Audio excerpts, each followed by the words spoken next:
hair's fine. I didn't even comb it.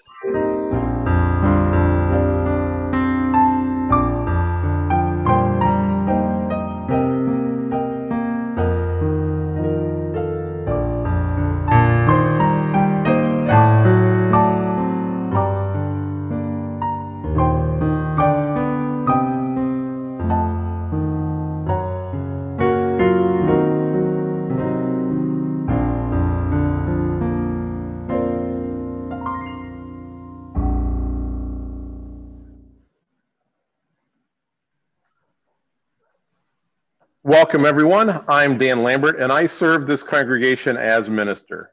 Our progressive, welcoming, inclusive, and judgment-free congregation is a liberal religious community of diverse and free-thinking individuals. UUFCC is a spiritual community where reason and social justice matter. As people who learn, love, share, and serve together, we welcome all into our family. We begin our service each week by singing an invitation to gather together, even as we are scattered in many different places. So let's sing together, enter, rejoice, and zoom in. And we invite you to clap your hands and do the jazz hands at the right times.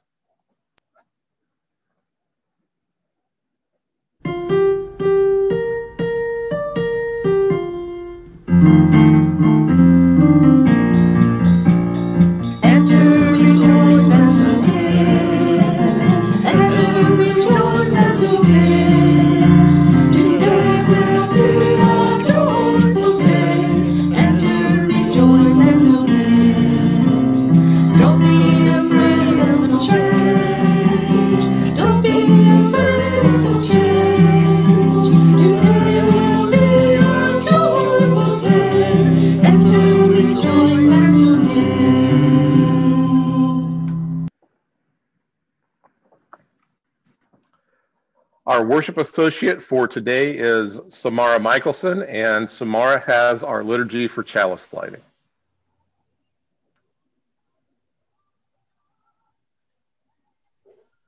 Good morning, everyone. So the chalice lighting today I took from The Promise and the Practice, which is a body of non-white centering words. Sorry, that wasn't very eloquent, but the chalice lighting is. We can hear you laughing, man. All right. We light our flaming chalice as a beloved people, united in love and thirsting for restorative justice. May it melt away the tethers that uphold whiteness in our midst. May it spark in us a spirit of humanity. May it ignite in us radical love that transforms our energy into purposeful action. This, a chalice of audacious hope. This chalice shines a light on our shared past, signaling our intention to listen deeply, reflect wisely, and move boldly toward our highest ideals. Dan will light the chancel chalice, and you can light yours with him as we say our affirmation. Love is the spirit of this fellowship, and service is its law. This is our aspiration, to dwell together in peace, to seek the truth in love, and to help one another. If you have a chalice at home that you'd like to light, please take a moment and do that now. And then we're back to Samara for our opening words. So when we performed the racial monologues last winter, one of the last things I recall doing live with everybody at the UU, I shared this from Ruth King's book, which is Mindful of Race, Transforming Racism from the Inside Out. And Ruth King is a Buddhist meditation teacher who addresses the emotional and spiritual impact of racism. Her words: the world's heart is on fire, and race is at its core. Racism is a heart disease. Many of us can live for a while with a heart disease without knowing it. And others of us know we have a heart disease, but are afraid or even in denial about it. But racism is a heart disease and it is curable. So today, my words, let us enter ourselves more deeply into the self-knowledge that supports curing our disease. Thank you. Thank you, Samara. We'd like to especially welcome you if you might be a visitor with us. This is a very unusual time and an unusual way to have visitors, as we know. Typically, when we're together in the sanctuary, we'd ask you to wave or stand or say something like that, and I would be able to recognize you. But in this Zoom atmosphere, I don't even know if we have visitors or who you are or where you're from. So for all of those reasons, we invite you, if you are new with us, to put your name in the chat, which you'll find at the bottom of your Zoom screen, maybe where you are and why you decided to join us today. And that way we can say hello to you somehow and at least acknowledge that you're here. And we can then maybe get some information if you'd like some information about us as well. So if you are a visitor with us, welcome. Please say hello in the chat when you have a moment, please. The song that we'd like to share today is a wonderful song that we've heard probably many times in different settings. It's called To Dream the Impossible Dream. And this version is sung as a solo by our very own Herb Levin. So To Dream the Impossible Dream, please sing along with Herb. To dream the impossible dream, to fight the unbeatable foe. That's her. To bear with unbearable sorrow, to run where the brave dare not go, to right the unrightable wrong, to love pure and chaste from afar, to try when your arms are too weary, to reach the unreachable star. This is my quest, to follow that star, no matter how hopeless, no matter how far, to fight for the right without question or pause, to be willing to march into hell for a heavenly cause. And I know if I'll only be true to this glorious quest, that my heart will lay peaceful and calm when I'm laid to my rest.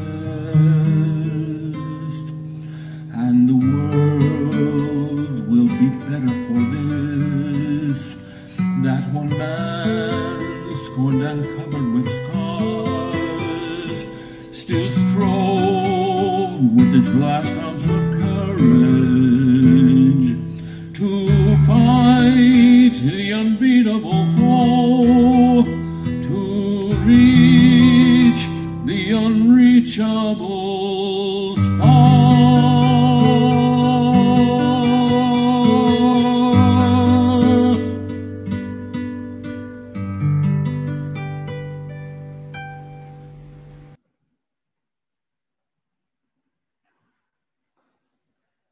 Wow.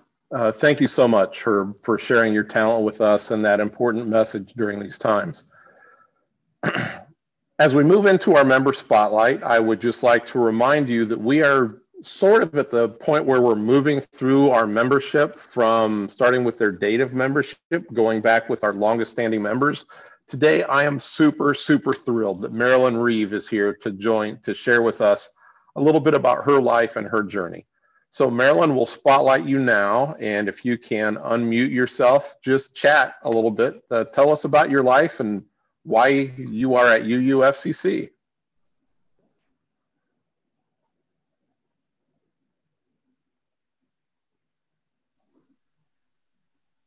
Did I do it? Yep, you're great, Marilyn. Go right ahead. Okay. We can see you and hear you. Okay. Hello, everyone. I'm one of the old ladies around here because I joined back in 2001. So this is my 20th anniversary. But I've been a Unitarian for many years, having discovered the denomination back in Springfield, Ohio, my hometown. I was an only child and considered myself, along with my parents, to be good Christians, although we weren't good churchgoers, because we had a cottage at Indian Lake and spent our weekends there, very happily, I might add. Then I went to Ohio Wesleyan University, a good old Methodist school, where we had to go to chapel 3 times a week, and Bible was a requirement. I graduated with a degree in journalism and English and went to work as the only woman general assignment reporter on my hometown Springfield Daily News newspaper. Of course, I had to sub for the society editor, that's what it was called in those days, and do the obits most of the time. But it was at a Christmas party given by one of my fellow reporters that I happened to meet a Unitarian minister. With a drink in my hand, I suppose, I remember sidling up to him and saying, "I guess this is your busy season." The conversation that followed changed my life, to put it dramatically. I realized that even if you had come to the conclusion that Mary was not a virgin, you could be a nice and a moral person. Then I married a fellow reporter and moved to Schenectady, New York, of all places, where he'd taken a job with General Electric in their news bureau. And I got a job there as associate editor of the company newspaper. I might point out that GE at that time had over 40,000 employees there. When we went on a story, we drove a company car. It's like a town. I retired when I had my 2 children, and it was then that I was confused with, now what do I do about Christianity, as in their christening, much to the, we just couldn't go through those ceremonies with them because we just didn't believe anymore, much to the dismay of my in-laws. I tried going to a local Baptist church, and this is a true story. The minister there said that people had been asking him what happened to babies when they die. Why, he said, they go to heaven and grow up in heaven. I looked around and people were nodding in agreement. So with that inspiration, I found my way to a Unitarian fellowship. I now was living in suburban Philadelphia. The kids found themselves in a UU Sunday school and enjoyed it. My daughter went to the summer camp. I think it was in the Poconos. And actually, I took a part-time job as the secretary to the fellowship's first minister. Of course, that included doing the newsletter. And then when the kids were both in regular school and my marriage was getting shaky, I had to get a full-time job. So I became a public relations manager at Valley Forge Military Academy. Then came a similar position at a fast food firm, Geno's Incorporated. Then a move and a marriage. I forgot to mention that I divorced husband number 1 to Syracuse, New York, where I got a job at Onondaga Community College. This was followed by my retirement and move to Florida. So here I am in Port Charlotte and joined UUFCC. I used to be quite active. I ran the auction for 1 or 2 years. Then I was elected vice president. I thought it was a real easy job under two terrific co-presidents. And then Jan O'Connor, one of the co-presidents, was murdered by her brother. Terrible times. Turns out that Jan was transgendered, and even Stephanie Garrett, her co-president, did not know this fact. Stephanie then resigned, and I had to step in as president. I immediately yelled for help to Ginger Abraham, and as you would expect, Ginger became my vice president. I'd gone away for the weekend, as a matter of fact, one weekend when Ginger was in charge and the minister resigned. Those were tough times, I'll tell you. Somewhere along the line, I think it was a year or so later, I had to take over as secretary of the board. I remember I started a column called Buzz for the Board. Also at the same time did the newsletter. First I'd take it to the printers, and then later when we started doing it ourselves, I'd edit it and send the articles over to Ginger's husband, James Abraham, and good old James would lay it out and correct whatever I had and then get it printed. Somewhere along the line, I took one of the courses offered by our program we used to have called Elderwise, and I studied painting, and that became my hobby. And here I was, an English major, but I enjoyed painting and became a member of the art committee. And that's the story of my life and UUFCC, which has been a wonderful part of my life. Thanks. Wow, Marilyn. Thank you so much for sharing. It's wonderful to hear more about your life, and certainly you're one of the many treasures who have served this congregation in so many roles through the years and kept it going through some difficult times. So thank you for your service, and thank you for sharing. As we celebrate members who have been here for a while, it's also important to celebrate new members. And even during these pandemic times when we're only meeting on Zoom, we have some folks who have decided they would like to put their membership with us at UUFCC. It's always a joy to recognize and introduce our newest members. While anyone can become a member at any time, this ceremony is our way to formally and publicly welcome them.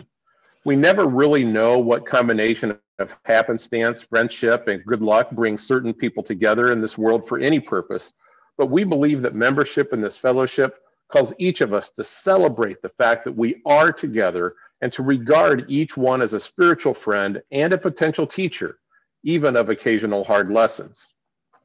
So here are 4 people who have decided to join us. I'll ask you to unmute yourself and just say hi, and then we'll go on with our welcoming ceremony. So let's start with a name and face that most of you have come to recognize, Lori Bell. Hi, everybody. Sorry, I was busy entering people. Well, it's good that they're still coming in. And Gina Koch. Good morning. I'm happy to be here again. As you know, I've been attending for quite a while, and I'm delighted to be here this morning too. Thank you, Gina. And Celia Mendelson. Good morning. We're glad to be here this morning. And Alan Kostelnik. Good morning. Ditto what Celia said. Alan, am I saying that right? Kostelnik or Kostelnik, or where do you emphasize your syllable? That's the Western European version. The Slovak is Kostelnik, and it actually means keeper of the church. Oh, well, then we have a role for you. Do you indeed? You should not have said that out loud. Anyway, we are grateful for each one of you, that you have found your way here and that you have decided to make a commitment to this Unitarian Universalist community. We hope that as a member of this congregation, you will allow yourselves to know and be known, to minister to and to be ministered unto, to love and to be loved by other members and friends. It's a joy to welcome each of you as members into our community, Becoming a member of this congregation is an important step, but it's only a first step. I encourage you to grow your spiritual life and to explore and share your unique gifts with us as you grow. So if the four of you will again unmute yourself. New members, will you journey together with us, sharing the joys and responsibilities as a member of Unitarian Universalist Fellowship of Charlotte County? If you agree, please say, I will. I will. Will. And you can go ahead and mute yourself again. Now, everyone else who's a member, I'm going to invite you to unmute for this part. So hang on, and we'll see how this goes. Members of the congregation, will you reach out to those people in friendship, including them in our activities and fellowship? Will you walk with them on their spiritual and personal journeys? Will you be open to their unique gifts and life perspectives? Will you extend a warm welcome to each of them, remembering that you were once new here as well? If so, members say, I will. I will. I will. Oh, Oh, see, that worked out pretty good, actually, didn't it? New members, we all join our strengths, talents, and commitment with yours. You are now officially part of our village, and we are a part of your journey. Keep in mind that ours is a shared ministry to help each other find meaning in the life and to build a just and compassionate world, working to fulfill the vision and mission of this fellowship. Let's all give our new members a round of Zoom applause. Welcome, everyone. That worked out pretty well. I'm pretty pleased, actually, with how everybody did, and it was super fun, too. At this time, we invite you to share items of joys or concern in the Book of Life. And while we're on Zoom, we use the chat room to share these items. So if you have something to celebrate, a birthday, an anniversary, a promotion, a wonderful piece of news, or if you have concerns that you have in your life, maybe health or the health of someone close to you, or the loss of a job, or anything else that you're concerned about, we invite you to write those items in the chat room at this time. As we know, this coming Wednesday is the inauguration of President Joe Biden, and that's something that many of us will celebrate. And we also have some concerns because on this very day, January 17th, there's a threat of violence in state capitals and other places all around our nation. And we certainly want to lift up positive energy to keep any violence and negative happenings away for the next several days during this very, very challenging time in our country's history. So we're going to share an instrumental and a graphic while you have time to write your items of joys and concern in the chat room for just a moment.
At this time, we invite you to join us in a moment of silence, an opportunity to just sit still, not make noise, not talk, not listen to anything, but just to block out all of the noise in our lives, to focus on the energy in your life, positive and negative, to lift up and get rid of the negative energy, and to share the positive energy with the universe and with the rest of us so that we can enjoy and celebrate along with you.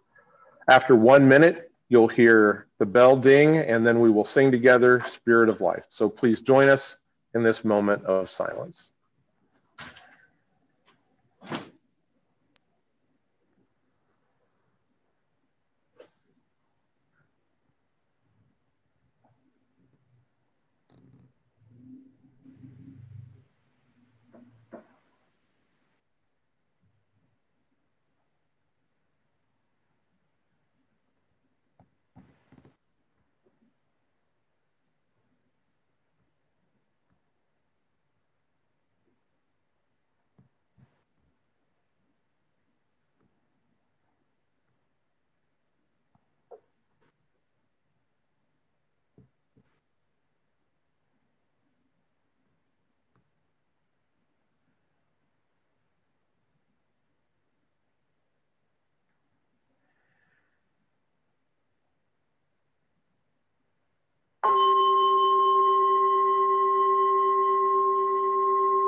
One of the great purposes of the world's faith traditions is to bring humanity closer to the divine by acts of creation and compassion.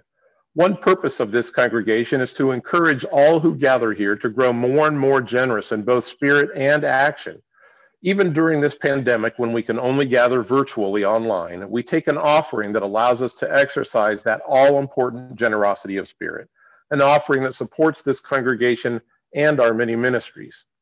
You can continue to make your donations by mailing in a check, by auto payment through your bank, or you can give electronically using the Venmo app on your smartphone. And we certainly thank you for your continued support of UUFCC during this time. On today's internet, you can find a website or a blog or a podcast for any special interest you might have. I recently came across a podcast called Black Women's Stitch. It's a sewing group where Black Lives Matter, created by Lisa Woolfork. In one episode recently, she was talking about the colors of crayons, talking about coloring pictures when she was a little girl. Here's part of what she said about this experience using crayons to color when she was young. This is a quote. So I'm coloring pictures, and these are, you know, drawing myself and my family like most little kids do. And so I saw this crayon called Flesh. And I said, okay, well, flesh means skin, and that's what I thought. But this flesh is a peachy pink color, and it doesn't match my skin. I vividly remember taking that crayon and drawing a color of myself, and I kept coloring it. I kept drawing and really scribbling because I was convinced that if I continued to scrub, you know, the crayon on the paper, if I did that for a long time, it would get darker. That's what I thought. Because I couldn't imagine that a company would name a crayon flesh colored and be wrong and be mistaken in how they had colored it. I figured that, of course, you know, they're adults and I'm a kid, and you know what? You know, they maybe know more than I do, unquote. Flesh was indeed a color in the Crayola coloring box when it was introduced in 1903 with a box of 38 colors. Now, it didn't have the individual paper wrapper that had the names. It had a list of the numbered crayons with the color indicated on the box, and you had to match the number on the crayon with the number on the lid of the box. A little bit different. But Crayola eventually changed the name of the color from flesh to peach in the 1960s. Took them 60 years to figure that out. We have similar issues with other products still today. Do you ever go looking for pantyhose and find something called nude colored pantyhose? I certainly haven't. I've only heard stories about shopping for pantyhose. But there are many, many companies that make pantyhose or tights that still call a color nude. And obviously, there's no such thing as one nude color. We still have issues in the stores when you go to buy Band-Aids. What color are Band-Aids? Well, they're skin colored, right? Well, only for a very, very tiny segment of the population of whom that little piece of plastic actually matches. At a formal gathering in 2011, then First Lady Michelle Obama wore a gown designed by Naeem Khan, who described the frock as a sterling silver sequined abstract floral nude strapless gown. Well, the controversy was thrown into high gear when the Associated Press described the gown as flesh colored, causing several media outlets to criticize the Associated Press. One editor wrote, "Whose flesh? Not hers." And the offending adjective was changed in upcoming versions of the story to champagne. Why? Why? White culture simply did not think about the fact that not everyone has the same skin tone. Even among white people, we can vary a lot in our skin tone.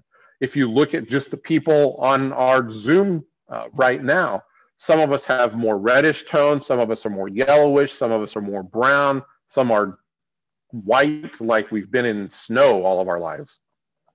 There is no such thing as a color flesh tone. Tomorrow is Reverend Dr. Martin Luther King Jr. Day. Today in pulpits all over America, white preachers like me will be using one of his most famous quotes, where he said, "I look to a day when people will not be judged by the color of their skin, but by the content of their character." Certainly, we'd all love to see that day come, but before we get there, we have to admit that this simply hasn't come true yet today. And in fact, in our current culture and in 2020, we see that we have a long way to go. And in some ways, we wonder if we've made any progress at all since the civil rights movement of over 50 years ago. For us as Unitarian Universalists, the quest for treating all people with inherent worth and dignity, regardless of the color of their skin, must begin with our theology. Yes, Unitarian Universalists have a theology. I recognize that the word theology, there I am, I've done like 3 air quotes today, which is unusual. I'm not sure why I'm into the air quote thing. But the word theology means the study of God, but it also encompasses the study of religion in general. Some of us at UUFCC are theists, some are agnostic, and some are atheists. All of us, however, live out our theology every single day. The way we treat people, how we spend our money, what we buy, the things that we choose to do with our time. All of those come from our theology and what we think of the world or a supreme being or living in community. All of that has to do with aspects of our theology. In the report, Widening the Circle of Concern, the report about institutional racism released by our denomination last summer, the chapter on theology, the theology of Unitarian Universalists, has this quote: "In articulating your UU faith, Barbara Wells Tenhove and Jaco Tenhove identified the first and seventh principles of Unitarian Universalism as the pillar principles." I almost did air quotes again, as the pillar principles. The first and seventh principles affirm to covenant and promote the inherent worth and dignity of all, and the fact that we all live in an interdependent web of existence.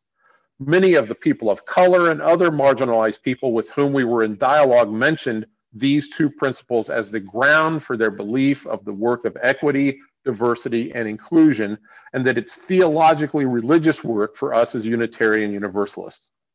As one white anti-racist advocate put it, when we're dehumanizing someone else or making someone else less than, we are making ourselves less than as well. Dehumanizing even ourselves, end quote. All right, you still with me so far? So are you wondering how we got from flesh-colored crayons to nude-colored pantyhose and skin-colored Band-Aids to UUFCC today? Simply, the reason America ever had flesh-colored crayons and nude-colored pantyhose and skin-colored Band-Aids in the first place is because white people created those products and gave them those names because they didn't care about or think about people who were not their color. Remember the quote from Lisa Woolfolk above? She shared that as a young Black girl, she assumed that the adults who made those products must know better than she did, even if it didn't make sense to her. She wondered if her dark skin might even just peel off and look like everybody else. Every time we create rules and systems and policies and rituals and groups that unconsciously assume that whiteness is the norm, we dehumanize all people of color. Even the term people of color makes me uncomfortable because yes, peach, flesh, skin, whatever, this is a color. It's white. It's kind of a reddish white. It's still a color. When we say people of color, we usually refer to those who are Black or brown or red or yellow or some color other than white. It separates us from white and everyone else. That makes me uncomfortable simply to say people of color. All people have color. We'll have a better term at some point, but I don't have one today. So our UU theology, as expressed in our 7 principles, serve as our guide to help us interact and consider the viewpoints of others in all that we do. This past Thursday, a group of about 20 of us met on Zoom to begin talking about the report, Widening the Circle of Concern, with the goal that we would identify ways in which UUFCC thinks and operates from a white-centered bias without realizing how these biases may be marginalizing anyone without the same kind of privilege. If we truly value and believe that all people have worth and dignity, then we shouldn't have to explain why we need to study this report and find our own blind spots. If we truly believe that we are all part of an interdependent web of existence, then we should embrace any opportunity to learn and to grow so that we can strengthen that web and latch on to that interdependence. Our UU theology requires us not only to look at our culture and picket and march and protest and boycott so social justice is realized, but our UU theology also requires us to look within, inside ourselves as individuals, inside ourselves as a religious community, and ask the hard, uncomfortable questions. Our UU theology requires us to continually grow and learn and change so that we can become better people who are part of a better fellowship, so we can help create a better community and a better country and a better world. Tomorrow, as we observe Reverend Dr. Martin Luther King Jr. Day, we have an opportunity to ask ourselves more than if we're judging people by the content of their character. I actually think that's the easy part, as long as you're taking time to get to know who people really are. Tomorrow, I encourage you to ask yourself how you might just be assuming that flesh crayons and nude pantyhose and skin tone Band-Aids work for everyone. Where do your assumptions need challenged? Where do my assumptions need challenged? The hard part of this is that you don't know what you don't know. You can't make a change until you become aware that there's a change that needs to be made. Crayola can easily change the name of a color from flesh to peach. Fairly simple for them. Media can change the color, or how they refer to the color of Michelle Obama's dress, from skin tone to champagne. That's a simple edit. Attitudes. My attitude, your attitude, our attitude, cultural attitudes are much more difficult to change. Beloveds, I am eager to continue this discussion with you as we all work to become more aware of our own flesh-colored crayons, no matter how deeply they may be hidden or how woke or aware or non-racist you think you are or I think I am. This work is a holy work, informed by our UU theology and motivated by our 7 principles. This is theological work that we must do. I encourage you not to merely remember Dr. King's legacy or simply quote his words like a hammer. Instead, create your own dream for our culture, for our fellowship, for yourself, and fight like hell to make it come true the way that he did. Amen and blessed be. Samara has our closing words.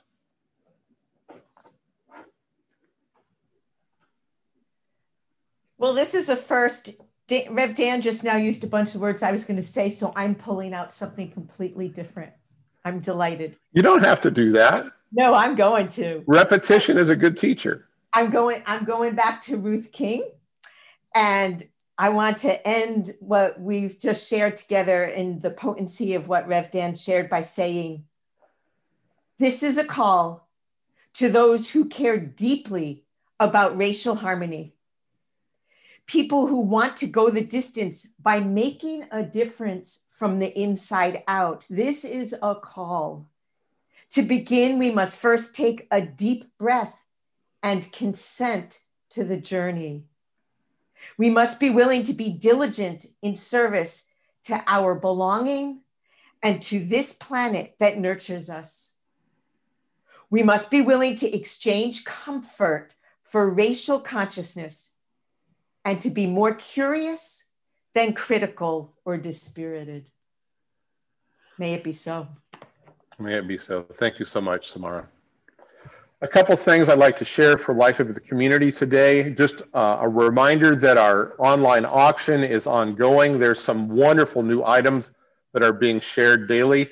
I bid on something this past week. It's a car wash and detail that happens in your driveway. Somebody comes to you and do that. Do not even think about outbidding me. Even though this is an auction that it's intended to raise funds, do not outbid me at all and make me overbid you. Also, we've talked a few times the past couple of months about how we have updated our website, uufcc.org. And we have a couple of folks who are doing such a great job, spending a lot of hours working on that and improving things all the time.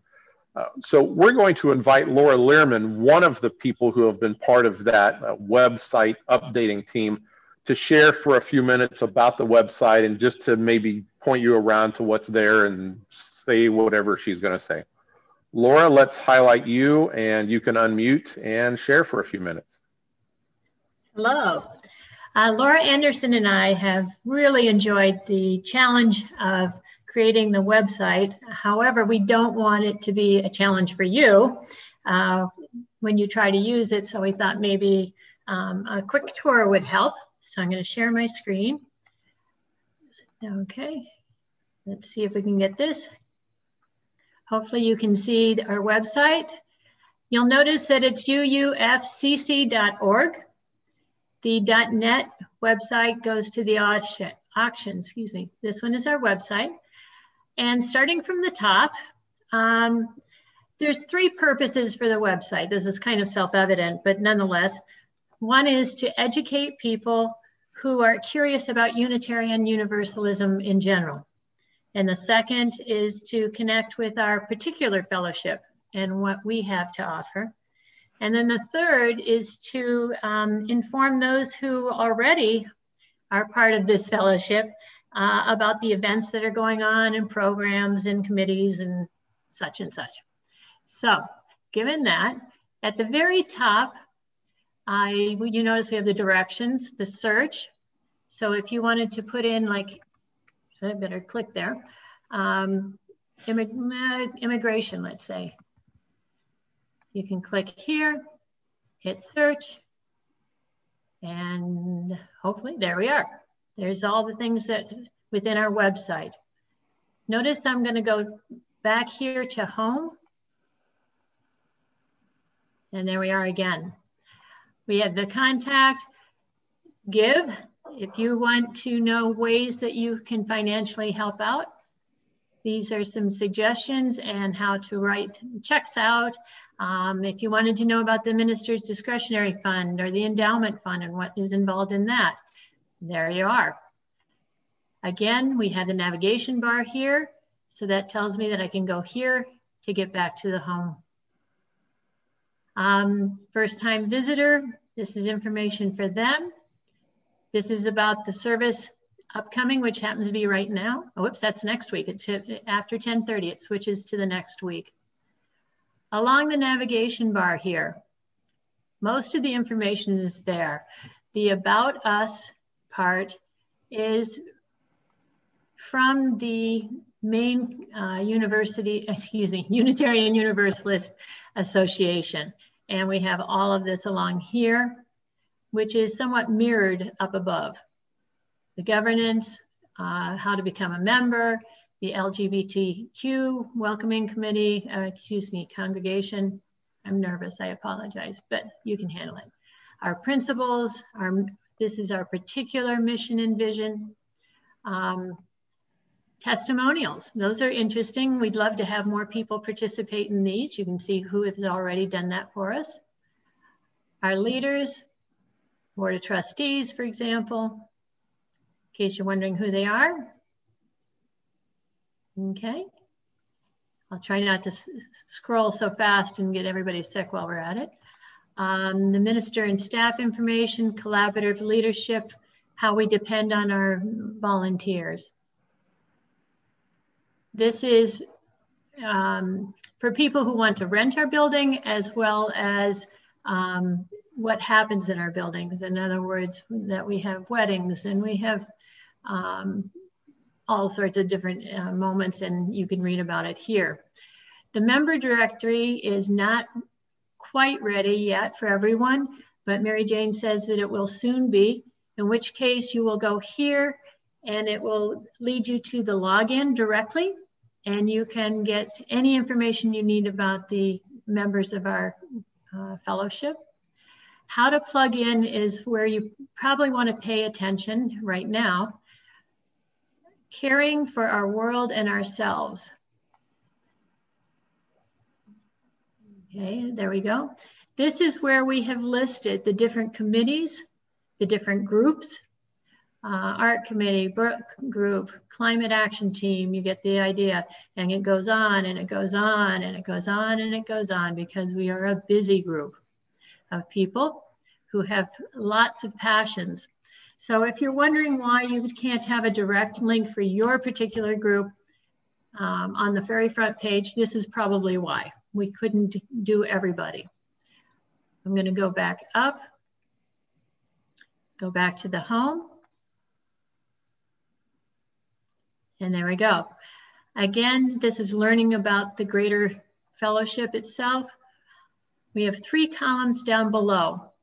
The Living Our Values is basically how we are giving back to the community, their calls to action, etc. Every couple of months, we hope to have a highlighted committee here. We had the immigration committee last. And again, you could have a link right to their page. At this point, believe it or not, we have 110 pages within this website. And here is the art committee so far. I know that Tom Dooley's been working very hard on this, and he is planning on adding more to it as time goes on. And you can click here to see some of their art shows. Go back home.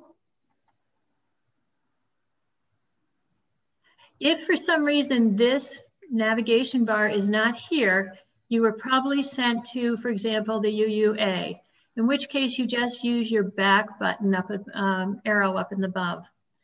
Moving along a little quicker, this is about our second helping and who we have been focusing on lately, the events for the coming week. And I love this. This goes directly to your Google Calendar. If you have a Google account, if you don't, I'll be glad to help you set it up. It's free. Here is everything that's going on in our community. And you can, if you click on it, it will give you the Zoom link. It will tell you all you need to know, okay? You can even come over here on the left where it says UUFCC calendar, hit the buttons and change it to a different color for fun. There you go. What's more fun than that? Again, my navigation bar is missing, so I have to use my back arrow. And I'm just about done. Here is the link to the Zoom on the Sunday services, to most of the Zoom activities. If they're individual, they'll be on this calendar. And then finally over here, we have the YouTube live link. In fact, Don is listening to that in the living room right now. These are archived, the new Outlook, the weekly update, and I highly recommend this UUA Tapestry of Faith. It's a wonderful way to learn about Unitarian Universalism in general. If you are on a committee, please contact us so that we can get your page up and running and others can learn about you, and you can give us as much information as possible. Thank you very much. That's it. Thank you, Laura. I really appreciate you taking the time to share about the website and how to navigate it. Sometimes it's difficult to find really important information in websites, and so hopefully this will be helpful. And if you do have questions or you're not sure about something, you can contact one of the Lauras and they'll help you figure it out. We've packed a lot into the service this morning. It's been really good to hear from so many voices and to involve so many people in so many different ways. And as Laura mentioned, we are a very, very active congregation with a lot going on. So now, deep breath. We extinguish the chalice, but not the light of hope, the fire of commitment, or the warmth of community. May these ideals shine in our lives and warm our hearts until we are together again. And now let's sing together our community benediction, Go Now in Peace.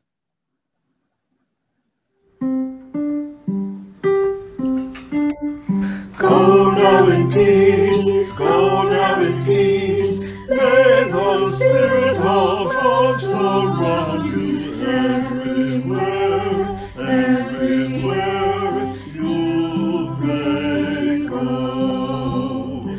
Go now in peace, go now in peace. May the Spirit of love surround you everywhere, everywhere.